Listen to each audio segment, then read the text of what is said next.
Yo, what's up, everybody? Thank y'all, man. Crawford Box Recap for tonight's win against the Toronto Blue Jays, tying the series up. I am your host, PK, but I'm also here to show some respect tonight. And Chris, Homer Chris, who's also here to show some respect for That's our right.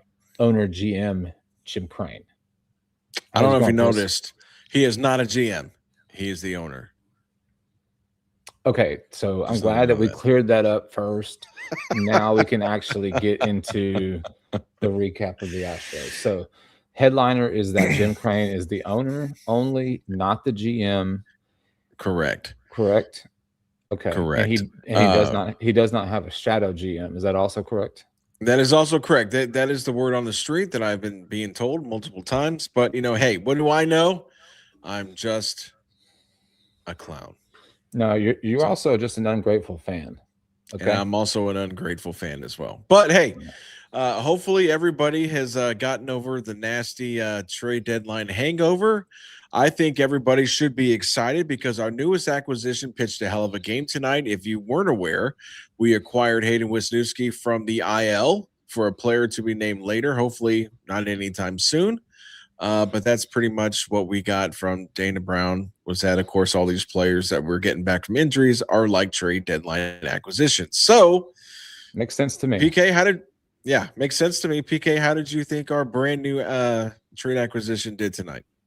Look, man, I think he was a change of scenery guy. He didn't like the injury list. It was a bad look for him. He gets a new opportunity to put on the uniform and go pitch in a different setting than bullpen sessions. And I think he's taken full advantage of it. Tonight, he goes 6 innings, a four hit baseball with 2 earned runs, 4 Ks, couple walks. Um, but all in all actuality, like Wozniacki's looked pretty damn good the last couple times out. So good for him to get this dub tonight. He's 2-0 now.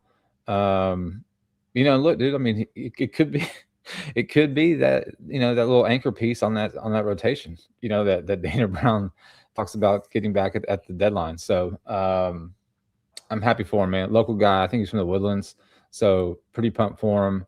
And look, you needed the starting pitching to go deep into this, and you needed to get this win. I mean, last night was a winnable game. I mean, Javier pitched his ass off last night, and Imai piggybacked that, and I think he threw 39 pitches. I think 26 of them were strikes in his 3 innings. Like Imai looked really good out of the bullpen, right? And so you held them down to the 3 runs. Your offense just didn't show up last night. So either way, big night tonight. Offense showed up. Taylor Trammell, dude. Luke was a sleeper. Luke, you have to get a freaking jersey of Taylor Trammell. You have to, like, you just have to. So Trammell with the big 3-run bomb today. That kind of breaks the game open. So man, dude, just Wisniewski looked great. That's to answer your question. He looked fantastic, and pretty pumped for him. Yeah, I mean, surprisingly, he did look really good.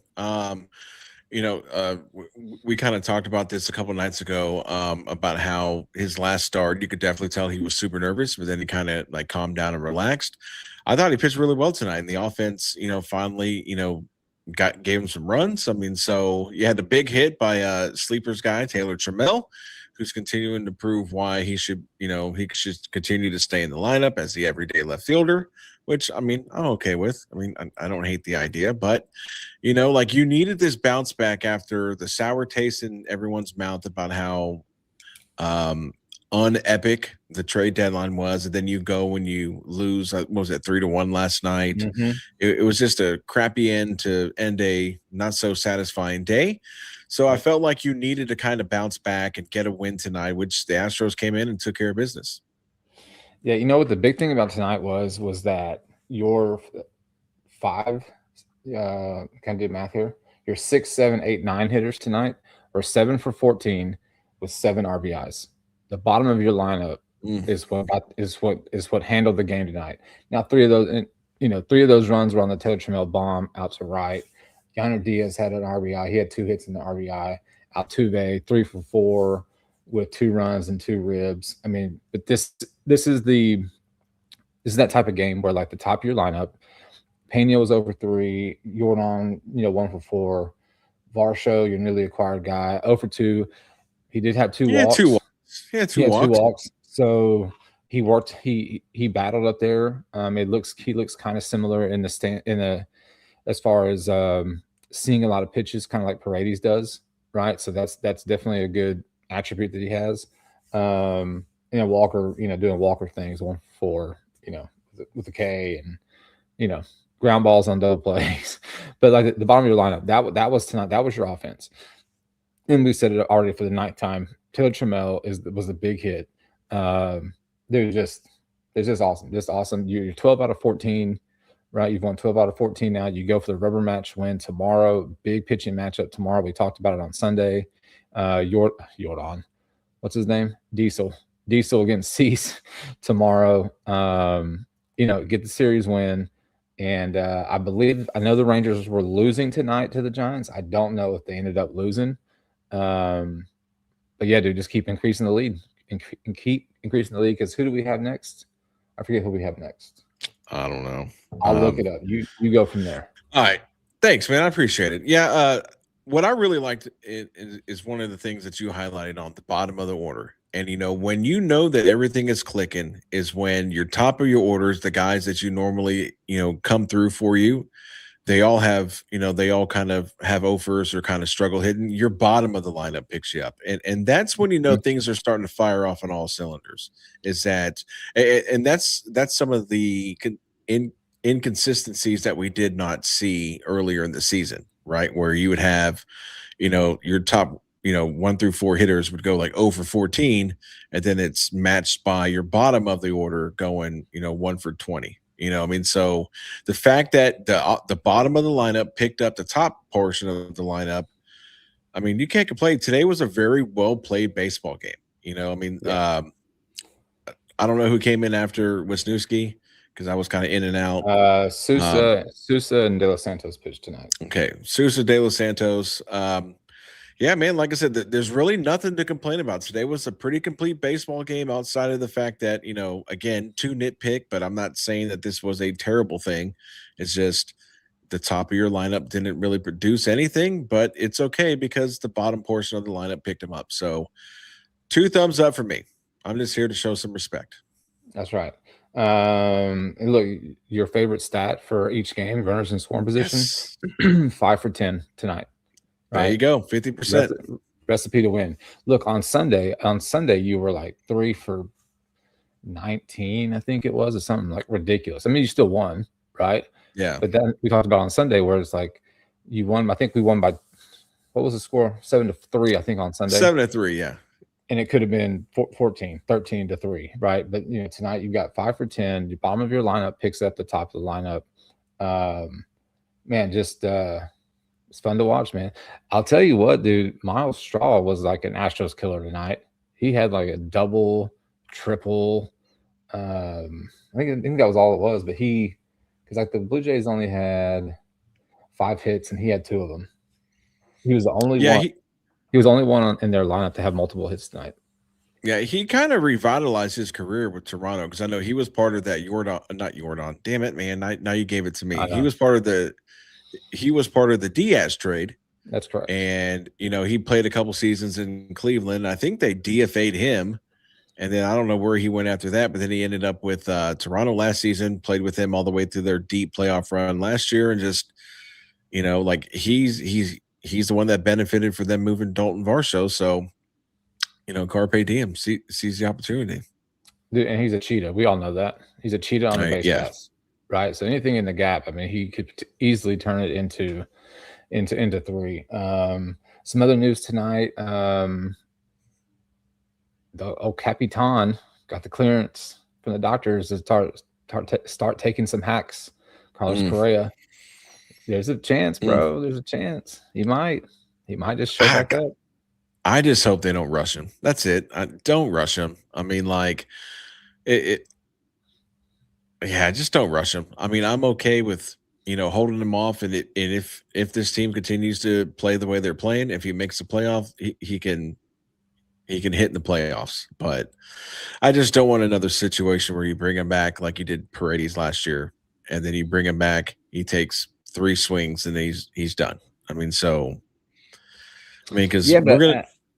yeah, but he got hurt in BP. Like Brady's got hurt in Oakland or Sacramento, right? And it was soft tissue. And so like those are always, the hardest to determine if you're actually ready. Now this was like a ligament in his ankle or something like that. I mean, I'm not saying that's an easier thing to come back from, but I don't know. We'll see, man. I mean, like, look, Astros 1, 2, 3, 4, 5. The original handle. Don't want to break up the rhythm.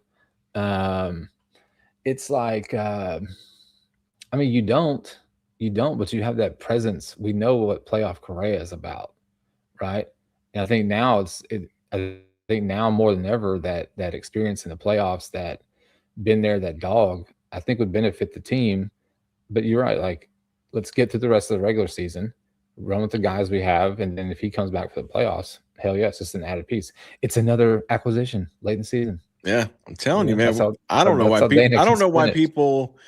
I don't know why people are complaining, because as long as we keep bringing guys from the ILs, that's those are trade deadline pieces. But yeah, I mean, like before he got hurt, I think Correa was hitting like 280. I mean, so Yeah, that's yeah. another. Yeah, I mean, that's another reason, that could motivate people to rush him back, because now you have another stick in the lineup that's a for real stick. But again, like I just want them to be uber careful with him. Do not rush him back. Um, because the last thing you want to do is rush him back, and God forbid he does something even worse to his ankle, and then Mhm. he's missing not just the rest of this season, he's missing a portion of next season whenever next season starts. So In I mean, 28, if he'll start in 28. MLB ain't gonna let that happen, MLB is going to get their money. They're going to get their 162. I mean, we saw them do it 5 years ago, where everybody thought, oh, at best they're going to play 82 games, and MLB was like, cool story. Hold my beer. Let me show you how we're going to fit 162 into like 3.5 months, and they did. So, Yeah, I mean that's a story for another day, another episode for sure. But that's pretty much it, man. What you been what have your impressions been of our show so far? 2 nights. I like it. Like I said, I was not one of the people that was down on the trade. Um, to me, I feel like, he has a good portion of upside to, like I said, maybe playing, in I guess you could say a better lineup than what, Toronto has. I mean, when you're playing on a team that's actually fighting for a playoffs, I mean, that could, revitalize, reboost, a player that may be having a down season because now he's playing for something. I mean, I think he struck out last night. He had a hit last night, but he worked 2 walks today. I mean, so it's not like this guy has come up and he's been an uber bust and 8 at bats. I mean, like again, I mean, it's only been 2 games. I mean, but I was never like, oh, this trade was garbage. Anything like that. I mean, like you had to upgrade the outfield, and I think from what we've seen prior to Varsho, even though offensively he hasn't gone off, you improved your outfield. Yeah, no, for sure. I mean, he made a catch tonight, right? Slide and catch. I mean, it was cool to see. I mean, we know that coming in, he was the Gold Glove center fielder. He had won that before, so you kind of expected. I mean, I think the ball that Miles Straw hit out to the gap, it took him a minute to kind of get it in, but he's also in game number 2 trying to figure out the angles, trying to figure out the angles of the caroms off the wall. But I really did like it tonight. The at bats that he had when he was drawing those 2 walks. So if you can have another guy in that lineup like Paredes that can increase the pitch count for our opposing pitchers, and hopefully majority of his at bats. I mean, it's just another way to get to that bullpen, quicker to knock that starter out. So I'm still not 100% sold on it. I did like what I saw today, but we'll see, man. Look, uh, I'm just pumped about this team, and finally, this team is playing some damn good baseball. And all these acquisitions that Dana Brown has got for us, like they're starting to, put up the numbers that we need, the outings that we need. So finish this series tomorrow with Toronto, get the series win, then you're off to San Diego for the weekend. Sunday night's game will be on Peacock, just to let you know. And then Blummer is going to Yeah, be he's going to be on the call with PV on Sunday. So remember that for Sunday. We'll talk about that on Thursday. But yeah, dude, let's just keep going. Get that win tomorrow. 110 start. Yeah. Real quick before we head out, I want to pull up. I had pulled up Paul Che's comment about the article by Rome regarding the deadline. And I'm assuming you're talking about the one where Dana Brown basically said he didn't want to. How do I put this? He didn't want to drain the farm system when he doesn't. He didn't want to drain the farm system, and then him not come back and leave the Astros farm system worse than when he got here. I mean, the way I see it is this: you can't drain this farm system any worse than what it is now. I mean, like because I was looking at after the MLB draft, they did a re-ranking of everybody's farm system, and the Astros were ranked 30th. I mean, so you can't tear that thing down any worse than what it is. I mean, so unless all of these teams that were just being douchebags toward the Astros and basically said, if you don't give us Nyans or Alvarez, don't talk to us, but all these other teams that are willing to take cheaper deals, then it sucks. I mean, but it's not like we have this, like 8th ranked minor league system and he went out there and just did a butcher job to it. I mean, so I still think you could have got moves done, from the packages that I saw, and this farm system would have been about where it was when you got here. That's what I think. Yeah, I think the thing that kind of annoyed me the most was Rome's kind of response to it was like, what a noble thing for Dana Brown to do. And it's like, you can miss me with that. Like, miss me with no. Like, no, man. You're in the hot seat, dude. Like, you're probably not coming back unless, like we were talking about in the chat with everybody. Like, you got to go get an ALCS. You got to probably win the pennant, right? For them being Crane and his people to possibly bring you back, Dana Brown. So don't give me the noble, humble, I don't want to, destroy this. He didn't say destroy, but I don't want to leave this organization farm in a worse off spot than it was. Like, don't give me that. Like, well, the only way he could do that is if the MLB expanded and it went to 32 teams. Because right now, I'm pretty sure they were almost second or third to last. They're last now. I mean, it just doesn't make any sense on why he would even come out and say that. And honestly, I mean, with I don't want to get into another Jim Green rant because then I'll have to fight people online, and I did enough of that today. Well, I don't want to get all riled up again for day number 2. I was pretty pissed yesterday, and I don't want to go to bed pissed again, unless I play college football here in a little bit and I lose. Then I'll be pretty pissed. I already did my lose job. So sweet, so we're ready to advance. Okay. Yeah, we're ready to advance. Nice. All right, so. Well, that's it, man. Go for the win tomorrow. 110 start. Your normal Wednesday, air quotes, getaway game. Off on Thursday, Friday, Saturday, Sunday in San Diego, and go for another series win, man. Thanks everybody tuning in. Let's see, Astros 1, 2, 3, 4. As always, appreciate y'all. And Paul Che tonight. Thank you guys for tuning in. Thanks for all the support as always, man. We really appreciate it. I think we're going to roll something out new for you guys on Thursday. We'll make a little bit of an announcement prior to the show for Thursday. Looking forward to that. But until then, I'm PK, who's here to show some respect, and Homer Christ, who's also here to show us some respect. We thank y'all for listening. This is Crawford Box Recap. Y'all have a good night. Man, we are just some respectful sons of bitches tonight.